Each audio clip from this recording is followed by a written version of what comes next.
რომ მხოლოდ სწორად დავდოთ შედეგი. ჩვენ გვინდა სწორი შედეგი დავდოთ. ამდენად ეს გარკვეულ დროს მოითხოვს და შესაბამისად მაგალითად დღეისთვის ჩვენ გვაქვს 7-ზე მეტი ინტერვიუ და გამოკითხვა პიროვნებების.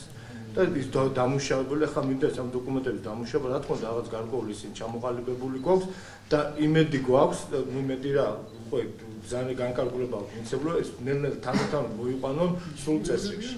ეხლა სამხედრო მეცნიერისგან მინდა უნდა განსხვავდეს, რომ ჩვენ უნდა ვიცოდეთ დროზე, როდის შევჩერდეთ.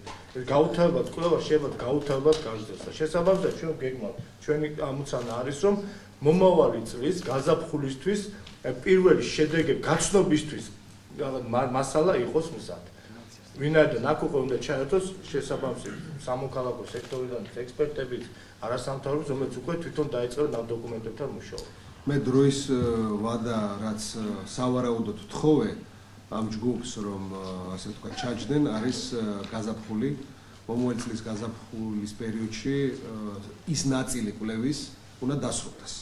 და შედეგები ღია ნაწილი უკვე მთლიანად არ იქნება ღია ბუნებრივია, ღია ნაწილი საზოგადოებას წარუდგინა. მე რამდენიც ვიცი, კოდორის თემა უკვე შესწავლილია, ანუ 2008 წლის ომის პერიოდის დასრულებულია, ეხლა სხვა ელემენტებს სწავლობენ და გაზაფხულისთვის უკვე შედეგი უნდა დადონ.